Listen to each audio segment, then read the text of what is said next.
Tuloy po natin yung ating book series sa Epistle of James. Nung last Sunday, napag-aralan natin yung introduction, yung biblical background, at nag-focus tayo sa verse 1. At ngayong umaga mga kapatid, babasahin po natin yung verses 2 hanggang verse 4 lamang po. Verses 2 to 4, babasahin ko po sa inyo at kung mayroon po kayong mga Bibles dyan, ay sundan po ninyo. James chapter 1, verses 2 to 4. My brethren, count it all joy when you fall into diverse temptations, knowing this, that the trying of your faith worketh patience.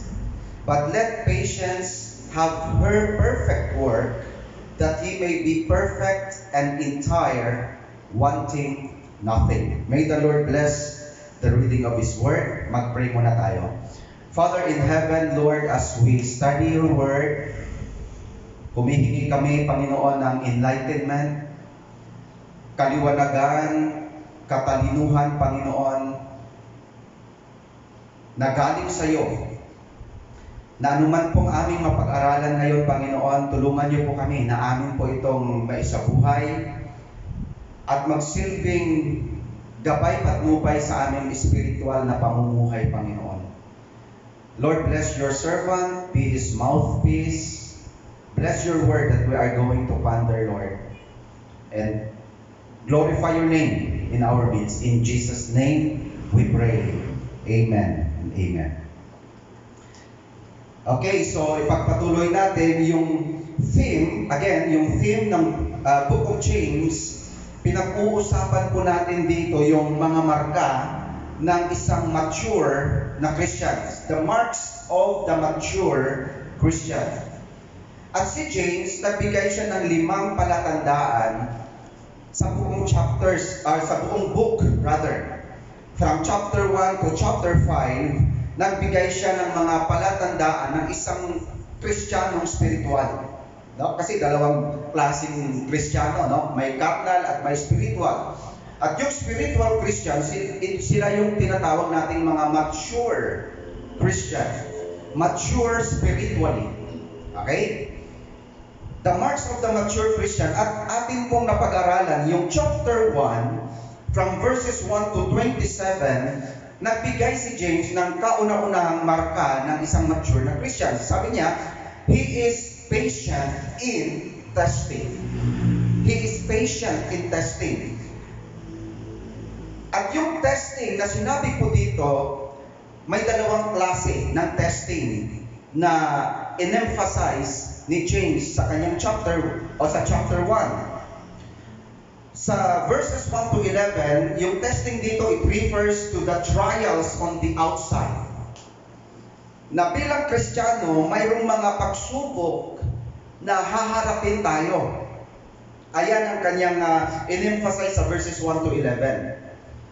From verses 12 to 27, yung testing naman dito, it refers to the temptation on the inside. So trials and temptation, partiyan ng buhay natin bilang isang Kristiyano. At ito po ang gusto nating i-emphasize ngayong umaga. Especially yung first part, the trials on the outside. Si James, nagbigay po siya from verses 2 to 3 or to 4, nagbigay siya ng mga paraan kung paano nila harapin itong trials na dumating sa kanilang buhay.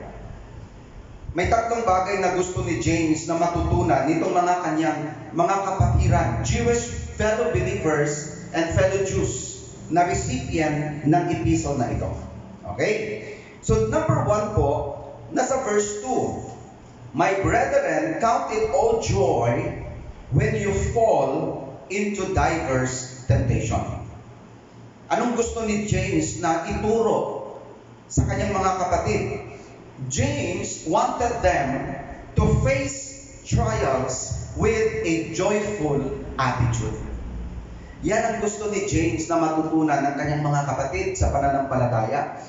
James wanted them to face trials with a joyful attitude. Look at your Bible please in verse 2. Ano sabi niya? My brethren, mga kapatid, kapatid sa pananampalataya, kapatid sa Panginoon. Okay, sabi niya, my brethren, count it all joy. Now, the word count means consider. No? Count it all joy when you fall into diverse or various temptation. Yan ang sabi ni James. Now, in other words, in this verse, James taught his fellow brethren to consider different kinds of trials with a joyful attitude. Yan ang gusto ni James na matutunan nitong mga kapatiran po niya. He wanted them to face trials with a joyful attitude. In John chapter 16, verse 33, mga kapatid, in fact, si Jesus Christ nagbigay na po ng warning sa kanyang mga disciples. That in this world, sabi ni Jesus Christ, you will have many trials and sorrows.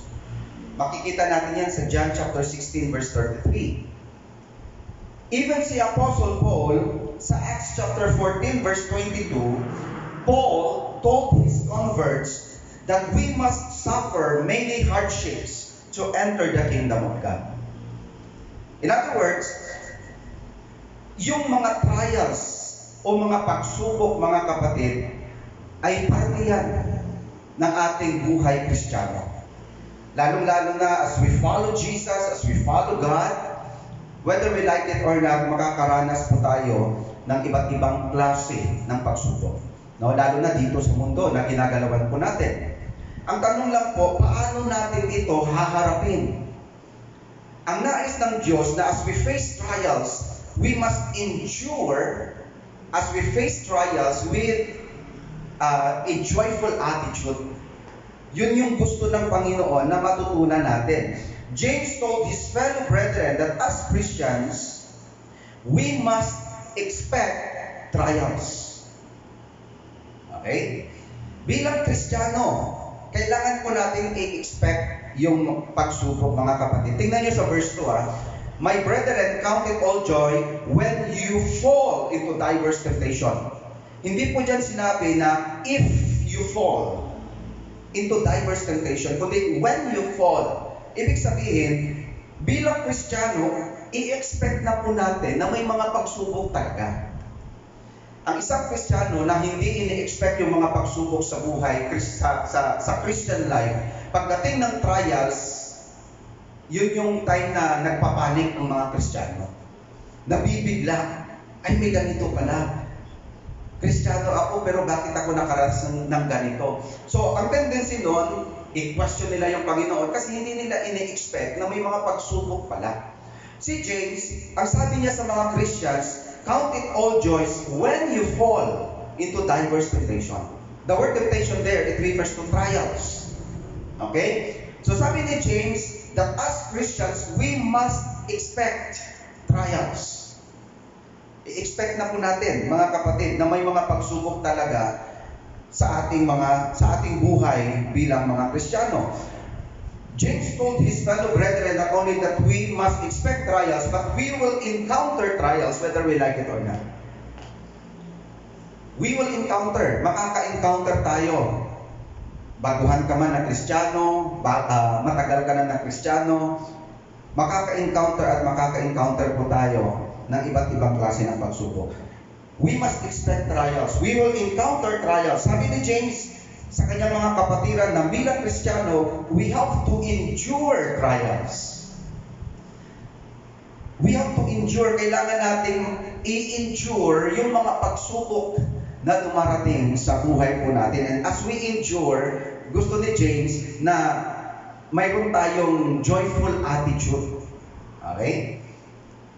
We have to endure trials. And the Bible tells us, as Christians, we need to enjoy trials. Napakahirap na pagsubok na nga, tapos i-enjoy pa natin. Yung tendency natin, pag may mga pagsubok, talagang dinadamdam natin, To the point minsan na pati spiritual life natin ay apektado hanggang dumating sa punto na unti-unti tayong bumibitaw sa Panginoon. Yan ang tendency. But James here, sabi niya sa mga Christians, take note, yung mga kapatiran dito, they experiencing great persecution during the time. At matinding pagsubok yan sa buhay nila. And James told them, you need to enjoy trials. Kailangan yung i-enjoy. Bakit? Now, some trials come simply because we are human. Tandaan po natin yan mga kapatid. Some trials come simply because we are human. Yung mga pagsubok, minsan yung ibang pagsubok na dumarating yan sa atin dahil normal yan bilang tao. Okay? Kagaya po ng physical na karamdaman. No? Mga physical sickness. Minsan, may mga pagsubok na dumarating sa buhay natin physically. Nagkakaroon tayo ng mga sakit. Nagkakaroon tayo ng mga karamdaman na parte ng pagsubok sa ating buhay. Naranasan niya ni Job sa Book of Job, no? Nagkaroon siya ng mga bukol sa katawan as part of trials, sufferings. Naranasan din niya ni Apostle Paul. Mayroon siyang tinatawag na thorn in the flesh. So some trials come simply because we are human. Yung mga sakit, may mga physical na karamdaman, minsan normal yan na dumarating sa atin. At bilang Kristiyano minsan, parte din ito ng pagsubok para sa ating bilang mga mananampalataya. Physical sickness, mayroon din pong tinatawag na emotional and painful experience. No, minsan, nawalan tayo ng mahal sa buhay bilang parte ng pagsubok. So, andun yung painful moments sa buhay natin. No, at lahat naman tayo ay hindi exempted dyan. No, emotional and painful experience, financial crisis, na minsan ay parte ng pagsubok sa atin. No, nagkaroon tayo ng financial crisis sa buhay. Family problems. So some trials come simply because we are human. Now take note mga kapatid, always check the difference between trials and consequences. Kailangan maintindihan natin kung ito bang dumarating na mga bagay sa akin, ito ba yung trials or ito ba yung consequence? Minsan nako-confuse ang tao, no? Kasi minsan, physical sickness, emotional, painful experience, financial crisis, family problems, lahat ng yan ay normal nung dumarating kahit kanino. Pero tandaan lang natin, kailangan natin ma-differentiate kung ito bang mga bagay na to na dumating sa akin, ito ba yung pagsubok or ito ba yung consequence? So, malalaman natin kung ito ay consequence, kung ito ay bunga ng ating pagsuway sa Diyos. So, I hope na clear ito. Pag yung mga bagay na ito ay dumating dahil sumuway tayo sa Diyos, dahil namuhay tayo sa kasalanan, or dahil mayroon tayong ginawa na hindi nakakalugod sa Diyos, tapos dumating itong mga bagay na to, huwag po nating sabihin trials. Ito ay consequence ng ating nagawang kasalanan sa Diyos. Pero kung yung mga bagay na to ay bunga ng iyong pananampalataya, bunga ng iyong pagsunod sa Diyos, bunga ng iyong dahil ikaw ay Kristiyano, then yun ay pagsubok sa ating buhay. So I hope na ma-differentiate natin yung pagkakaiba ng trials and consequence mga kapatid. So ito yung una, some trials come simply because we are human. Bilang tao, may mga pagsubok talaga na dumarating sa buhay natin. Pangalawa, na gusto ko po maintindihan natin, other trials come because we are Christians.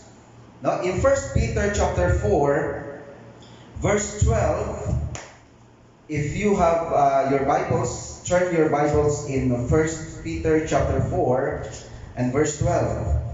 Beloved, think it not strange concerning the fiery trial which is to try you as though some strange thing happen unto you. Ito ay sulat ni Pedro sa mga Kristiyano din na during that time ay nakakaranas din ng matinding sufferings or persecution. So other trials come because we are Christians. Now, tandaan natin ito. Bakit ba may mga trials na dumarating sa bilang isang Kristiyano, sa buhay natin bilang Kristiyano? Now, always remember this. Satan, our enemy, wants to destroy us. Ginagamit din ng Diablo itong mga pagsubok na nangyayari sa buhay natin kasi ang gusto ng Diablo, sirain tayo. No, sirain yung ating pananampalataya, sirain yung ating spiritual life. So Satan, our enemy, wants to destroy us. Our sinful world wants to distract us. Yan ang goal ng mga kalaban natin. Unbelievers around us wants to discourage us. Na pagdating ng mga pagsubok na ito, yung tatlong mga kalaban natin, spiritually speaking, nagkakaisa sila upang tayo ay mapalayo sa Diyos.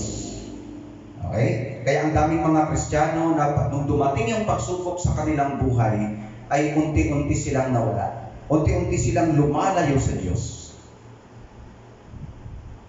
Other trials come because we are Christians. Now the Bible says, when you face trials, count it all joy. Sabi ng Bible. Meaning, face it with a joyful attitude. Face it with a joyful attitude. Now, why we must face trials with a joyful attitude? Now, the first reason bakit harapin natin ito na mayroong joyful attitude, Firstly, because God is molding us into a person that He wants us to be. Yung trials na yun, ginagamit po ng Diyos, mga kapatid, para i-mold tayo. Kaya dapat maging joyful tayo Lord, thank you for these trials. Dapat mayroon tayong joyful attitude kasi God is using trials to mold us into a person that He wants us to be. Mayroon siyang plano, mayroon siyang gustong gawin sa atin. So dapat magkaroon tayo ng joyful attitude. No? Because God is molding us into a person that He wants us to be. God is working out His perfect will and perfect plan in our lives. Gusto niyang i-fulfill kung ano man yung plano at purpose niya, perfect plan and perfect will ng Diyos sa ating buhay. And that includes trials. Okay? As Christians, we can only face it with joy if we look at trials in God's point of view or God's perspective. Mahirap po maging masaya sa oras ng pagsubok. Pero pwedeng mangyari na as we face trials, mayroon tayong joyful attitude. At mangyayari lang yan, mga kapatid, if we look at things in God's point of view. Kung titingnan natin yung mga bagay na dumarating sa buhay natin, yung trials na yon, titingnan po natin ito sa perspective ng Diyos. Hindi sa perspective natin bilang tao. Kasi kung titingnan natin yung pagsubok sa perspective ng tao, natin bilang tao, hindi natin maintindihan. No? Masasaktan tayo dahil hindi natin naunawaan yung purpose nga ng ating Panginoon. But if we look at things in God's point of view, maa-appreciate po natin kung bakit po niya inalaw yung trial sa buhay po natin. So we can only face it with joy if we look at things in God's point of view. If we look at trials through the eyes of faith. Kaya nga kailangan natin i-exercise yung faith in times of trials. Kailangan natin i-exercise yung ating pananampalataya in trying times. So, tingnan po natin ito. If look at trials through the eyes of faith, we can only face it with joy if we look at trials in the light of His Word. Kaya nga, importante pa rin ang salita ng Diyos, mga kapatid. Na habang may mga pagsubok, the more pa tayo mag-dig up, mag-aral, magbasa ng salita ng Diyos. Kasi ito ang tutulong sa atin upang mag-endure in trying times. Okay? May pagsubok na nga, tapos wala pa tayong salita ng Diyos na pinanghahawakan, mas lalo po tayong ma-down spiritually. Okay? We can only face it with joy if we look at trials as privilege and opportunity to grow. Ito yung isang pribilehiyo at isang pagkakataon para tayo ay lumago. Kaya, kailangan mayroon tayong joyful attitude. Kasi napakaganda pala ng layunin, ng purpose ng Panginoon. Kaya tanong po mga kapatid, are you facing different kinds of trials in your Christian life? Ikaw ba ay nahaharap ngayon sa iba't ibang klase ng pagsubok? The Bible says, face it with a joyful attitude. Yan ang unang bagay na gustong ituro ni James sa atin. Pangalawa ay nakikita natin sa verse 3. James chapter 1 verse 3. Knowing this, that the trying of your faith worketh patience. Knowing, okay? Knowing this, that the trying of your faith worketh patience.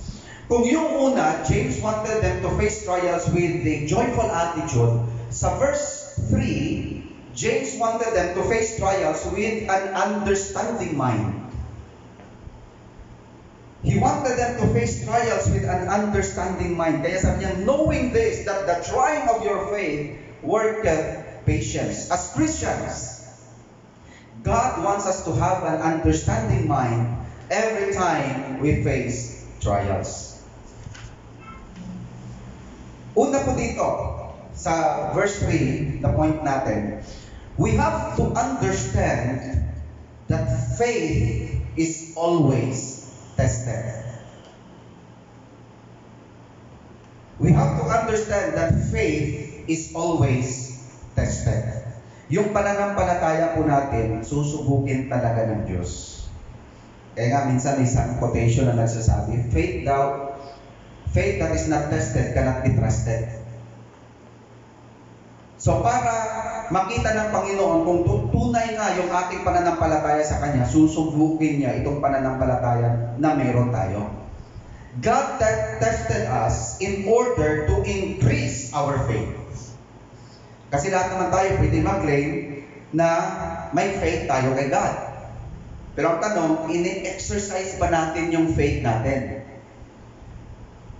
Pagdating ng pagsubok, yun yung mga panahon na nasi-stretch yung faith natin, mga kapatid. And that's why God allowed trials, because God tested us in order to increase our faith. Okay? Ano pa? God always tests us to bring out the best. Kung yung gold nga ay pinapadaan sa pinakamainit na apoy, para makita yung pagiging puro niya, tayo po na bilang isang Kristiyano ay dumadaan din po sa matinding pagsubok para gusto ng Diyos na ilabas yung pinaka-the best na nasa atin.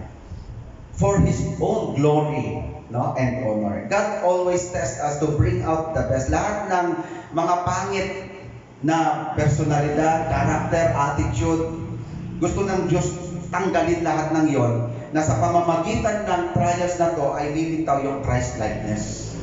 Okay? The testing of our faith proves that we are truly born again. Purihin ng Diyos dahil pag may mga pagsubok pala na dumarating sa buhay natin, ito'y isang palatandaan na tayo po ay anak ng Diyos. Okay? Testing of your faith proves that you are truly born again. Kaya nga sabi ni Peter kanina na huwag niyong isipin na kung ano na yung nangyari sa inyo. Yan ay parte ng buhay natin bilang Kristiyano.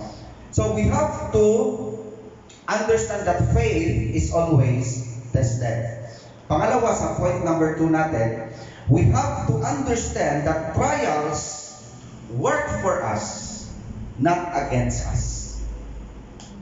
Okay? Ulitin ko. We have to understand that trials work for us, not against us. Romans 8:28, and we know that all things, that includes trials, work together for good to them that love God, to them who are the called according to His purpose. So tandaan natin, kailangan nating maunawaan na itong mga trials na to, hindi ito para sa ikakasira natin, kundi ito ay para sa atin, para sa for our own good, for our own benefit. Okay? So we have to understand that trials work for us, not against us. Pangatlo po dito, we have to understand that trials are used by God to help us become mature. We have to understand that trials are used by God to help us become mature. Now, ang tanong, what does God want to produce in our lives according to verse 3? Ano ba yung gusto ng Diyos na ma-develop sa atin? Nasa pamamagitan ng trials na to, gusto niya lalabas itong katangian na to or itong bagay na to na gusto niyang ma-develop sa atin. So, according sa verse 3, ang gusto ng Diyos na ma-produce sa buhay natin, ito yung tinatawag na patience. Okay? Patience. Now, the word patience, it means, sa context natin, it means endurance. Patience means endurance. It is the ability to keep going when things are tough.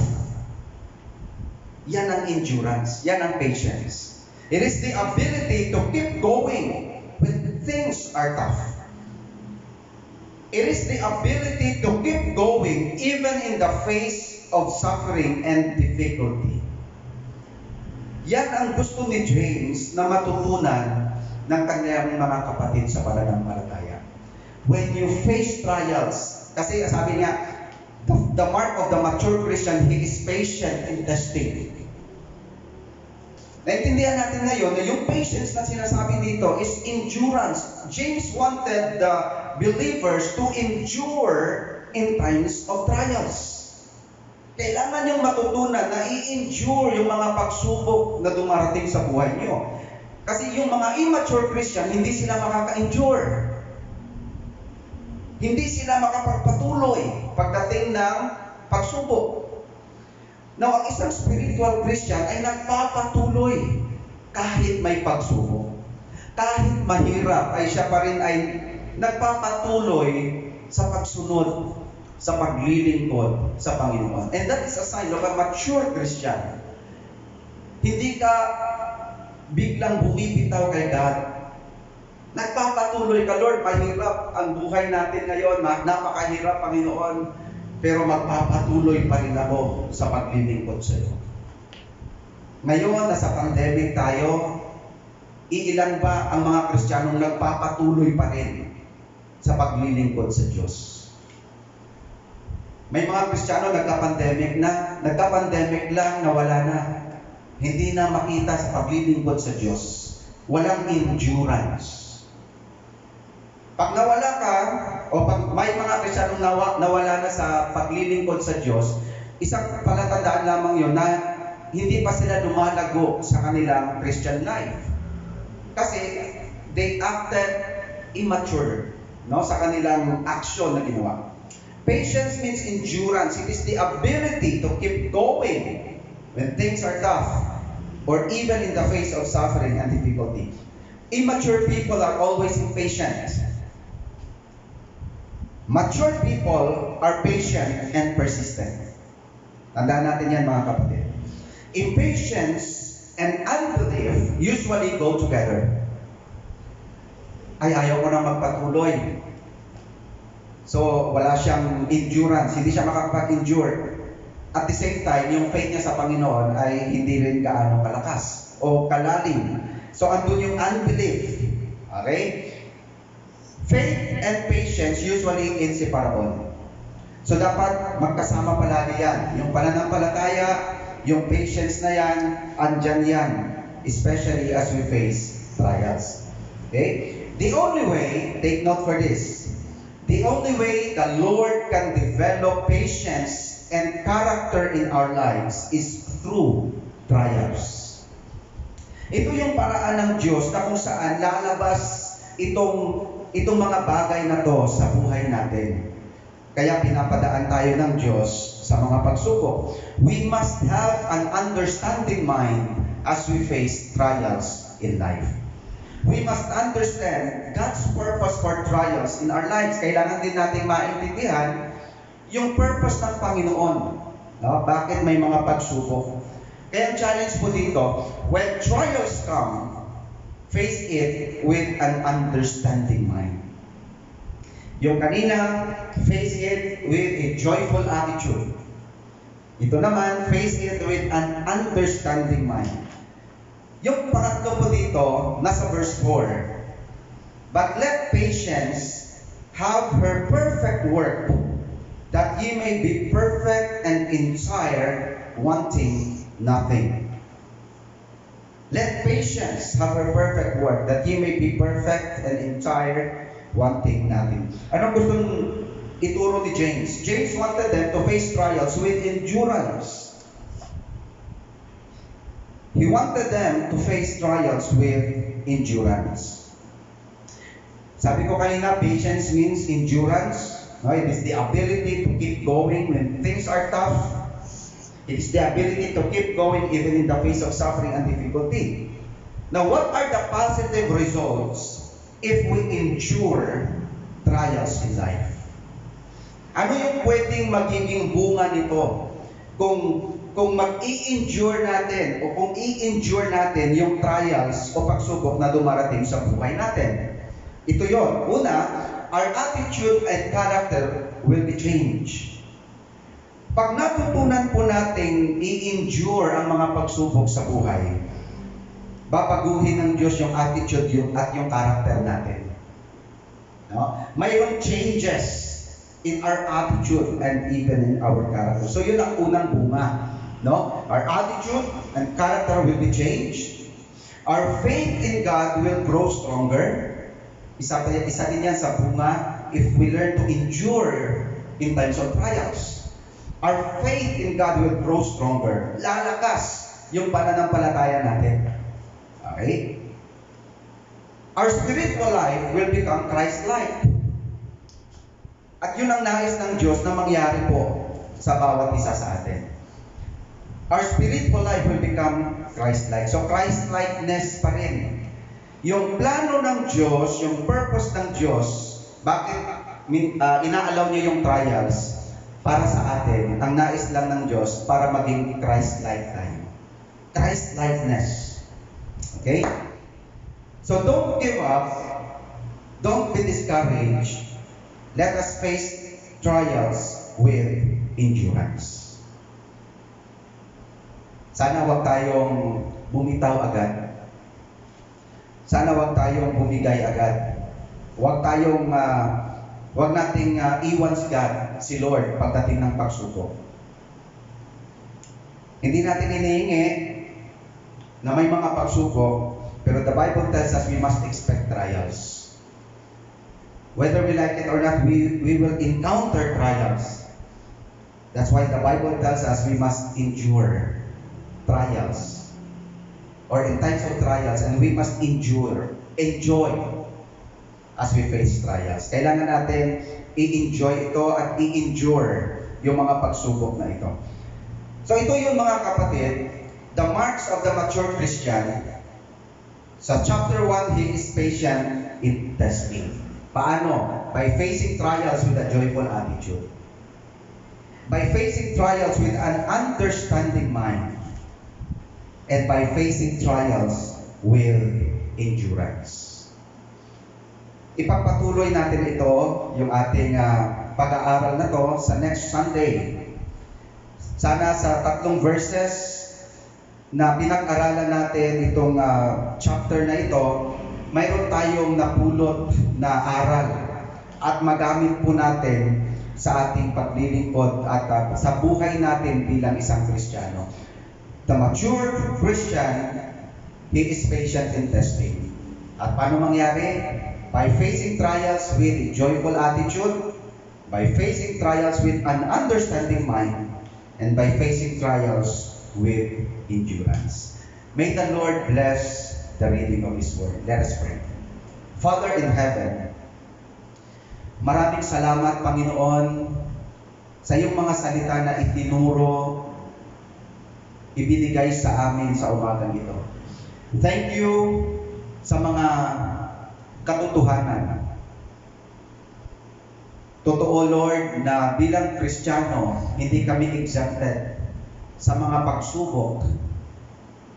At amin na unawaan ngayon, Panginoon, na itong mga trials na aming nararanasan sa buhay, ito pala ay parte ng iyong plano, ng iyong purpose sa aming buhay. And help us, Lord, na kagaya ng itinuro ni James sa mga kapatiran, help us, Lord, to endure, especially in trying times. Tulungan niyo po kami ng aming natutunan ngayong umaga, Panginoon, ay amin po maisabuhay. Huwag niyo pong hayaan na kunin ito ng dyablo at makalimutan namin, Panginoon. Salamat sa mga kapatid na